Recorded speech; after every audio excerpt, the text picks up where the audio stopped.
बोल वृंदावन बिहारी लाल की जय। श्री राघवेंद्र सरकार की जय। ओम स्वस्ति श्री गणेशाय नमः। ओम स्वस्ति श्री गुरुदेव चरण कमले भ्यो नमः। ओम स्वस्ति श्री राधा कृष्ण चरण कमले भ्यो नमः। ओम स्वस्ति श्री मातृपितृ चरण कमले भ्यो नमः। नारायण। ओम लंबोदरम परमसुंदरमेकदन्तं रक्तांबरं त्रिनयनं परमं पवित्रम् उद्यद्दिवाकर करोज्ज्वलकायकान्तं विघ्नेश्वरं सकलविघ्नहरं नमामि। गवामि तीर्थे वसति है गंगा पुष्टिस्तथा तत्र जसि प्रवृद्धा। लक्ष्मी करी से प्रणतोचिधर्मस्तासां प्रणामं सततं च कुर्यात्। नारायणं नमस्कृत्य नरं चैव नरोत्तमं देवीं सरस्वतीं व्यासं ततो जयमुदीरयेत्। राधे मेरी मातु है, पिता मेरो घनश्याम, इन दोनों के चरणों में मेरो बारंबार प्रणाम। बुद्धिहीन तनु जानिके सुमिरो पवन कुमार। बल बुद्धि विद्या देहु मोहि हरौ कलेश विकार। श्री राम जय जय श्री राम। प्यारे भक्तों, परम परात्पर अखिलेश्वर अकारण करुणावरुणालय भक्त वांछल पीताम्बरधारी मोर मुकुटधारी बंसीधारी और भागवत वांगमय स्वरूप श्री बिहारी जी के चरणों में इस दास का साष्टांग प्रणाम। परम आराध्य नंदनी किशोरी ब्रजभानु लाडली श्री राधा रानी जी के चरणों में इस दास का साष्टांग प्रणाम। अज्ञान से ज्ञान की ओर ले जाने वाले और अंधकार से प्रकाश की ओर ले जाने वाले मेरे परम पूज्य सदगुरुदेव जी के चरणों में इस दास का कोटि कोटि प्रणाम। मेरे कंधे से कंधा मिलाकर चलने वाले मेरे भाई बंधुओं और नन्हे मुन्ने बाल गोपाल स्वरूप एवं माता अनुसुईया के चरित्रों को चरितार्थ करने वाले इन मातृ शक्ति को मेरा प्रेम भरा जय जय श्री राधे श्याम। प्यारे भक्तों, आइए अब हम सभी इस पावन पुनीत मंगलमय कथा पर प्रवेश करते हैं, पर उससे पूर्व एक छोटा सा हरि संकीर्तन नाम करते हैं। आइए आप सभी हमारे साथ एक छोटा सा भजन करिएगा और हरि के नाम का चिंतन करिएगा। किस प्रकार? ओम नमो भगवते वासुदेवाय। ओम नमो भगवते वासुदेवाय। वासुदेवाय हरि वासुदेवाय। वासुदेवाय हरि वासुदेवाय। ओम नमो भगवते वासुदेवाय। ओम नमो भगवते वासुदेवाय। ओम नमो भगवते वासुदेवाय। श्रीमन्नारायण। प्यारे भक्तों, आइए अब हम सभी इस भागीरथ भागवत पे स्नान कर अपने जीवन को धन्य बनाते हैं और अपने मन को और तन को और धन को गोविंद के चरणों में लगाते हैं और जीवन सफल बनाते हैं। प्यारे भक्तों, हम आपको ध्रुव चरित्र श्रवण कराते हैं, जिसे श्रवण करने से मात्र केवल जो इस भक्त ध्रुव चरित्र को श्रवण करता है वह इस लोक में भी और परलोक में भी अपना जीवन धन्य बनाता है, भगवान के भजनों में लग जाता है। ये जो ध्रुव चरित्र है ना, ये भगवान के परम भक्त की कहानी है, चरित्र है उनका। जरा आप लोग ध्यान पूर्वक इस चरित्र को श्रवण करिएगा।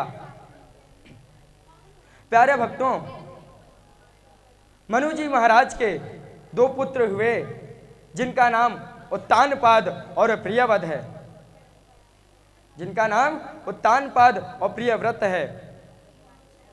उत्तानपाद का दो विवाह हुआ, एक सुरुचि के साथ और एक सुनीति के साथ।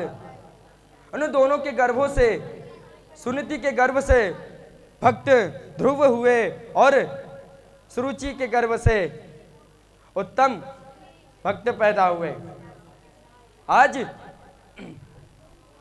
एक दिन की बात है महाराज, ध्रुव जी बड़े हुए, थोड़े से बड़े हुए 5 वर्ष की आयु में। तब उन्होंने अपने दोस्तों के साथ कीड़ा कर रहे थे, खेल रहे थे, तो अचानक खेल खेल में उनके दोस्तों ने उनसे एक प्रश्न कर दिया कि अरे ध्रुव, तुम मुझे एक बात बताओ, हमारे माता पिता दोनों साथ में आते हैं, हमसे मिलते हैं और हमसे बात करते हैं, परंतु तुम्हारी माँ बस है, पिता कहाँ है? कभी तुमने पिता से नहीं मिलवाया, कभी तुमने अपने पिता के बारे में बताया नहीं। ध्रुव जी जब इतना बात सुने तो उनका मन अंदर से टूट गया और रोते हुए दौड़ते हुए माँ के पास पहुँच गए और सुनीति को पूछने लगे कि माँ, मुझे एक बात बताइए कि मेरे पिता कौन हैं और वो कहाँ रहते हैं। तब सुनीति माता नहीं बताना चाहती थी अपने पुत्र को, परंतु न चाहते हुए भी अपने पुत्र को बताना पड़ा कि तुम्हारे पिता श्री उत्तानपाद हैं, जो एक विशेष जगह के राजा हैं। जब उनकी माता ने अपने पिता का नाम बताया तो उनका पुत्र क्या किया पता है? उनके पुत्र दौड़ते हुए अपने पिता के पास पहुंच गए, पिता के महल पहुंच गए और महल जाकर वह उत्तम को अपने गोद में बैठाए हुए थे और ध्रुव जी भी जाकर उत्तानपाद के गोद में बैठ गए, अपने पिताजी के गोद में बैठ गए। अब जैसे ही गोद में बैठे तो क्या हुआ महाराज, सुरुचि वहां से आई, सुरुचि वहां से आई और कहने लगी कि अरे ध्रुव, तू मेरी सौत का पुत्र है, अगर तुझे उस गोद में बैठना है तो पहले तुझे मेरे गर्भ से जन्म लेना होगा। अरे जा, भगवान की तपस्या कर और भगवान को प्रसन्न करके उनसे वरदान मांग कि मैं जब भी अगला जन्म लूं तो सुरुचि के गर्भ से जन्म लूं। अब ध्रुव को यह बात बुरी लग गई, यह बात बुरी लगी और ध्रुव वहां से निकल पड़ा और रोते रोते माता के पास आ पहुंचा और माता के पास आकर क्या कहने लगा पता है?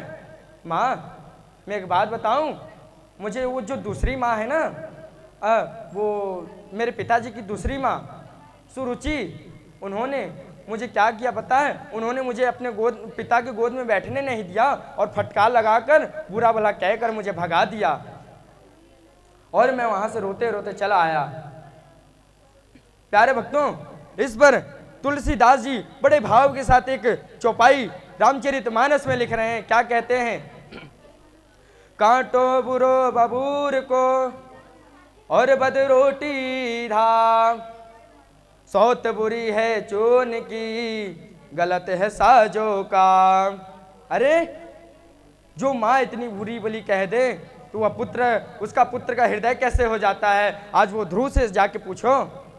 लेकिन भक्तों, आपको एक बात बताएं, ध्रुव जी ने मन में विचार किया कि मेरी माँ ने अगर अच्छा किया, कुछ किया है तो जरूर, कहते हैं कि कुछ गलत कार्य से कुछ कहता है, कोई बड़ा कार्य कहता है तो उसके पीछे राज्य छुपा होता है। तो आज सुनीता माँ भी उनको ध्रुव से कहने लगी, पुत्र जा और जंगल में जाकर भगवान की तपस्या कर और भगवान को प्रसन्न कर, अपने पिता के गोद में बैठने का अवसर पा। इधर ध्रुव जी महाराज अपनी माता को प्रणाम करके जंगल की ओर चल पड़े। जंगल की ओर जा ही रहे थे तो बीच में नारद जी मिले और नारद जी पूछने लगे, अरे ध्रुव पुत्र, तुम कहाँ जा रहे हो? इतनी घनघोर जंगल में कहाँ जा रहे हो? तो ध्रुव ने सारा वृतांत सुनाया, कहा कि मैं भगवान की तपस्या करने के लिए जा रहा हूँ, भगवान से वरदान मांगूंगा कि मुझे अगले जन्म में सुरुचि के गर्भ से जन्म हूँ और अपने पिता के गोद में बैठने का अवसर प्राप्त करूं। तो नारद जी ने कहा कि पुत्र, ये बात तो तुम्हारी सोच बहुत अच्छी है, इसीलिए मैं तुम्हारी वाणी से और तुम्हारी शक्ति से और तुम्हारी भक्ति से मैं तुम्हें एक मंत्र देता हूं, तुम उस मंत्र का 24 घंटा जप करना, उससे भगवान अवश्य प्राप्त हो जाएंगे। बंधुओं, आपको एक बात बताएं, जिन जिन भक्तों को नारद जी मिले उनको भगवान अवश्य मिले हैं। नारद का अर्थ होता है जिसकी बातों को कोई रद्द ना कर सके, वही नारद, वही नारद। आज ध्रुव जी महाराज नारद जी से वह मंत्र ले लिए और जंगल में जाकर तपस्या करने लगे। उत्तानपाद को जैसे पता चला कि अरे मेरा छोटा सा पुत्र, मेरा छोटा सा बालक एक जंगल में, घनघोर जंगल में जाकर तपस्या करने गया है, तो वह उनकी छानबीन करने लगे, खोज करने लगे। तब उन्हें बीच में नारद जी मिले और उत्तानपाद को समझाने लगे कि तुम चिंता न करो, बस केवल 6 महीने की बात है, 6 महीने के बाद वह भगवान की प्राप्ति कर पुनः वापस आएगा। उत्तानपाद ने कहा ठीक है नारद जी, आपकी जैसी इच्छा। उत्तानपाद ने चारों तरफ सैनिक लगवा दिए। क्या लगवा दिए? सैनिक, जिससे उसकी तपस्या में कोई भंग ना कर सके। आज ध्रुव जी महाराज तपस्या करने लगे। बंधुओं, ध्रुव जी ने 6 महीने तक तपस्या की। पहले महीने में 3-3 दिनों में बेर खाए, दूसरे महीने में 6-6 दिनों में बेर के पत्ते खाए, तीसरे महीने में यमुना जी का जल पान किया, चौथे महीने में 12-12 दिनों में उन्होंने हवा पीकर चौथे महीने पूर्ण किए। 5वें महीने में अंदर की वायु और बाहर की वायु को एक कर दिया। 6ठे महीने में समष्टि और व्यष्टि को एक कर प्राण वायु को एक कर दिया। तो सारा संसार जल उठा, थरथराने लग गया महाराज, कांपने लगा। इधर पशु पक्षी हलचल मचने लगी। पशु पक्षी जब यह देखें तो वह भगवान नारायण के पास पहुंचे और कहने लगे कि भगवान, अरे अपने भक्त को जल्दी से दर्शन दीजिए, अन्यथा यह संसार पूरा नष्ट हो जाएगा। आज नारायण भगवान पशु पक्षियों की बात सुनकर, अपने ध्रुव भक्त की तपस्या देखकर वे बड़े प्रसन्न हुए और ध्रुव के सामने जाने लगे। बंधुओं, ध्रुव जी तपस्या में तो लीन थे। उन्होंने भगवान का चित्त स्वरूप अपने हृदय में बसा